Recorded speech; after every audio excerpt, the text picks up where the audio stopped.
Congressman Paul, you have wanted to pull U.S. troops out of Afghanistan for years. In fact, you said on the House floor about the U.S. military's efforts in Afghanistan, quote, "Whose interests do we serve by continuing this exercise in futility?" So if President Paul had been running things and troops were already out of Afghanistan, wouldn't that mean that Osama bin Laden would be alive today? Absolutely not. I mean, he wasn't caught in Afghanistan. Nation building in Afghanistan and telling those people how to live and getting involved in running their country hardly had anything to do with finding the information where he was being held in a country that we give billions of dollars of foreign aid to. At the same time, we're bombing that country. So it's the policy that's at fault. No, not having the troops in Afghanistan wouldn't have hurt. But we went to Afghanistan to get him, and he hasn't been there. Now that he's killed, boy, it is a wonderful time for this country now to reassess it and get the troops out of Afghanistan and end that war that hasn't helped us and hasn't helped anybody in the Middle East. Paul, you say that we should cut off all foreign aid to the Middle East and, quote, let them take care of themselves. You say the prison at Guantanamo should be closed, that the detainees there have not been given due process. Governor Pawlenty said a couple of months ago that bullies respect strength, not weakness. Is Governor Pawlenty wrong? Well, I think strength is good, but you have to have strength in doing the right things. I think secret military prisons, keeping people there for years and years without due process, is not a characteristic of a republic that believes in freedom. It is just not the process. It's more typical of an authoritarian government to have secret prisons. So therefore, I don't think it serves our purpose. We have tried nearly 300 suspects in civilian courts, and hundreds of them have been convicted and put away. So why are we afraid of openness? Why do we have to move in the direction of giving up the right of habeas corpus, which someday, if we're not careful, will affect American citizens? We should treat people the way we think we might be treated under dire circumstances. And our dire circumstances are moving right along because we may have real trouble in this country and we may be subject to the same type of treatment. So we do not need secret prisons, nor do we need the torture that goes on in these secret military prisons. I want to follow up on... Congressman Paul, you have said that medical malpractice awards are creating a crisis in the medical industry, driving doctors out of the business. We also know the CBO has projected that tort reform could save the federal government $54 billion over 10 years. So why are you against federal tort reform? Because the federal government shouldn't be involved. It's a state matter. Tort law is a state matter. And it's a tough vote for me because as a physician, I know doctors are on the receiving end, and it does push up, the cost of medicine. But if you look carefully at all my legislation, I have offered a free market alternative to this, to allow the doctors to negotiate, to make contracts, get them out from under the monopoly control laws, give tax deductions for insurance policy where there's no fault insurance. And there is a way in the private market. Today, we can't contract with our patients for a third-party third-party settlement. And that takes it out of the market, turns it over to the attorneys.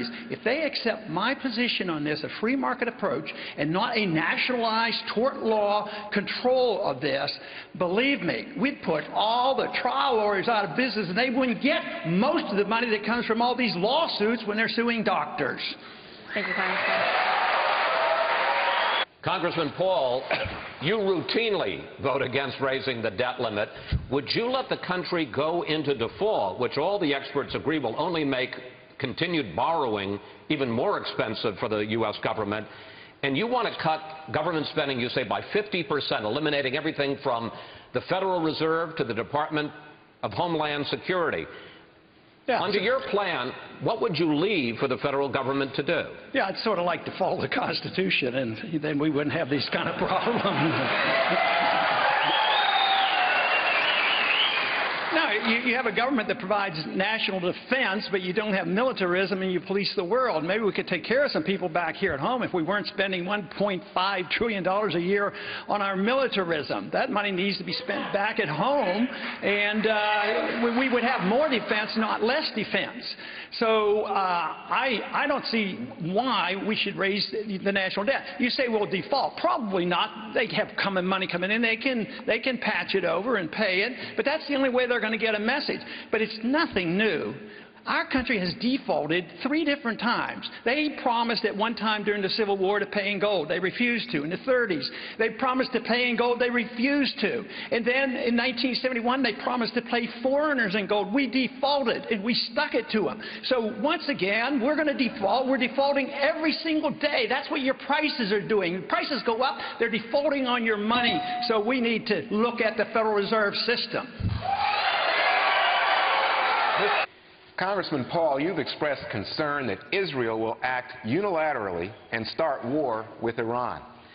You've also said you fear that the United States will condone an Israeli attack on Iran.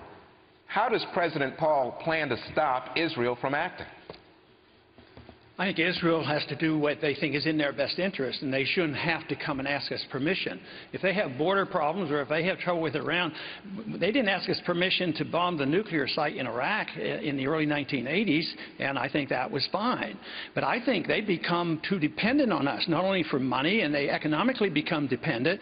They become dependent in that they can't even work toward peace with a country that we might not like them to do it. But I don't want any of this foreign aid, Pakistan or anybody else, because the principle is wrong, and because it doesn't achieve anything. If we stop all the foreign aid, you say, oh, you're going to hurt Israel. But, you know, the Arab and the Muslim nations get twice as much money. Israel, and there are people in Israel. It's not like 100% of the people in Israel or every Jew in this country believes that we should have the foreign policy that we have. So I think Israel should be in charge of their sovereignty, and we should never intrude on what they do.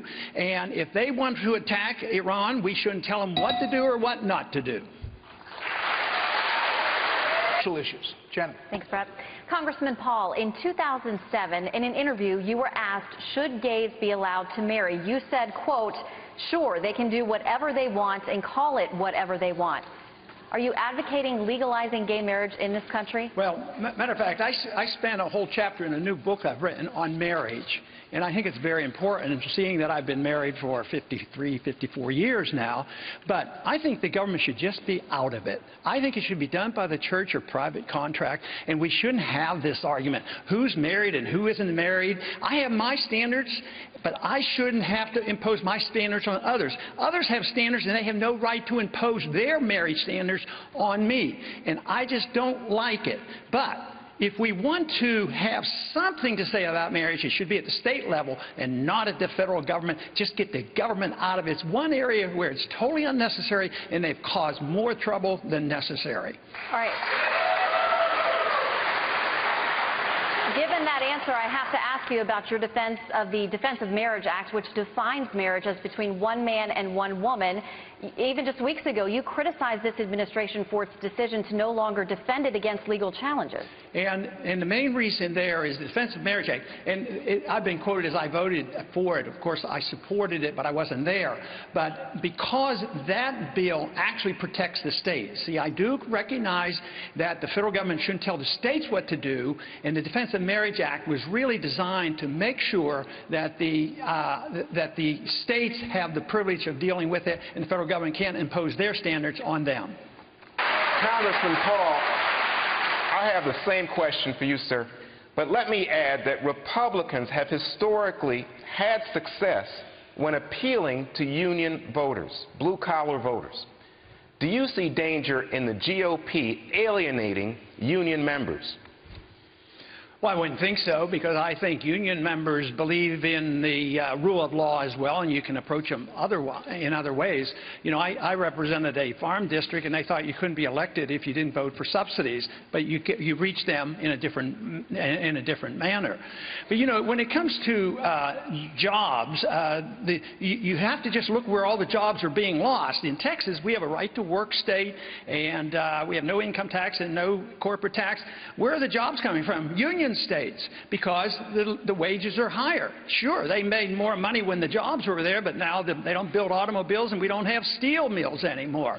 So no, the union wage is an artificial wage mandated by the government under the National Labor Relations Board. The whole thing is unconstitutional. They shouldn't be telling people where to go. The Interstate Commerce Clause should be there to facilitate and allow people to move their businesses back and forth and not to inhibit business decisions. Congressman Paul, you say that the federal government should stay out of people's personal habits. You say marijuana, cocaine, even heroin should be legal if states want to permit it. You feel the same about prostitution and gay marriage. Question, sir, why should social conservatives in South Carolina vote for you for president? Well, they will if they understand my defense of liberty is the defense of their right to practice their religion and say their prayers where they want and practice their life. But if you do not protect liberty across the board, it's a First Amendment type issue. We don't have a First Amendment so that we can talk about the weather. We have the First Amendment so we can say very controversial things. So for people to say that, yes, we have our religious beliefs protected, but people who want to follow something else or a controversial religion, you can't do this. If you have the inconsistency, then you're really not defending liberty. But there are strict rules on freedom of choice of this sort, because you can't hurt other people, you can't defame other people. But yes, you have a right to do things that are very controversial. If not, you're going to end up with government that's going to tell us what we can eat and drink and whatever. You know, it's amazing that we want freedom to pick the future, you know, our future in a spiritual way, but not when it comes to our personal habits. But Senator, are you suggesting that heroin and prostitution are an exercise of liberty? Well, you know, I probably never use those words. You put those words someplace. But, yes, in essence, if I leave it to the states, it's going to be up to the states. Up until this past century, you know, for over 100 years they were legal. What you're inferring is, you know what, if we legalized heroin tomorrow, everybody's going to use heroin. How many people here would use heroin if it was legal? I bet nobody would put their hand, oh, yeah, I need the government to take care of me. I don't want to use heroin, so I need these laws.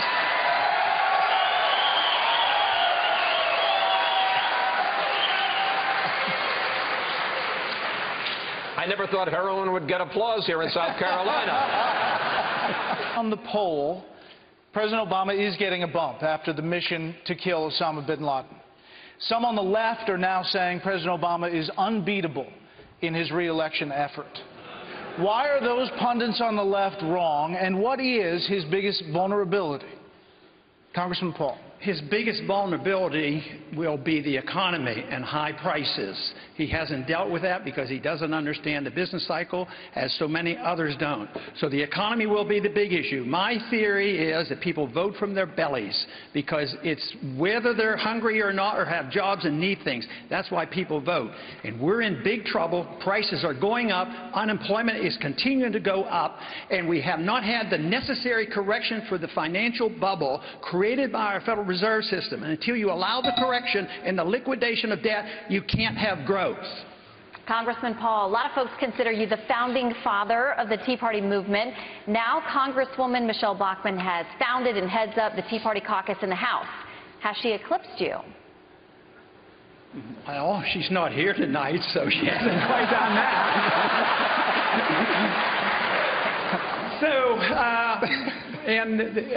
We attend Tea Party meetings together, and of course the Tea Party movement was started during the last campaign when there was a special day where they raised $6 million spontaneously, and that was the That was the beginning of it, but no, I don't feel threatened. Each candidate has 30 seconds for closing remarks right now. We will go down the row. We begin with Congressman Paul. Congressman. The big issue today is the budget and the deficit. We approach it in Washington by looking at it as an accounting problem, and it isn't. It's a philosophic problem. Until we decide what kind of government we want and what the role of government ought to be, we can't solve it.